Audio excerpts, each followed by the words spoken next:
My parents kicked me out because I looked too much like one race. I was 16 years old when my father told me to pack my things and leave because my face reminded him too much of his own father.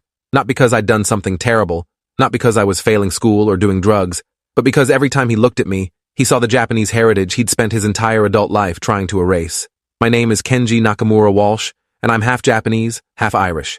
My dad is the Japanese one, though you'd never know it from how he acts. He changed his name from Hiroshi Nakamura to Henry Walsh when he was 22, right after he married my mom. He wanted to assimilate, to be seen as American without qualifiers, and for the most part, he succeeded. He speaks perfect English with no accent, works in corporate finance, plays golf on weekends, and has never once mentioned his childhood in Osaka to anyone outside the family. My older brother Julian looks like Mom. Pale skin, red hair, green eyes. You'd never guess he had any Asian ancestry unless someone told you.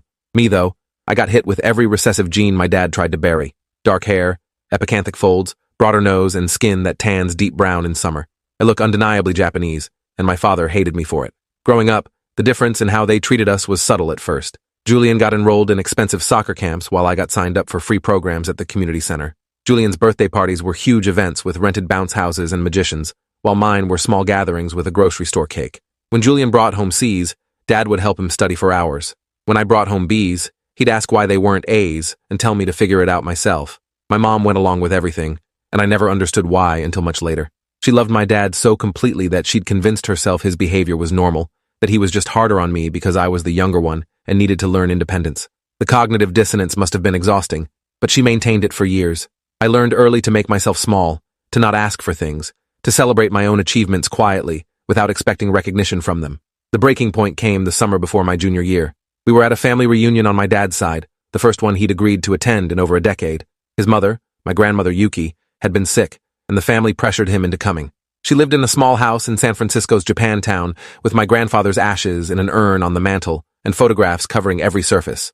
I'd only met her twice before, both times when I was too young to remember clearly. When we walked in, her face lit up the moment she saw me. She grabbed my face with both hands and said something in Japanese I didn't understand, tears streaming down her cheeks. My father's expression turned to stone. Later I heard him arguing her in the kitchen, switching between English and Japanese. I caught enough to understand she was saying I looked exactly like my grandfather Takeshi, her late husband, that I had his eyes, his smile, his spirit. My father responded in harsh whispers that I couldn't fully make out, but his body language was clear. He was angry that she'd made that comparison. The car ride home was silent and tense. Julian sat in the front seat scrolling his phone while I pressed myself against the back window, watching the city lights blur past. When we got home, Dad told me to go to my room. I obeyed, sitting on my bed for over an hour wondering what I'd done wrong.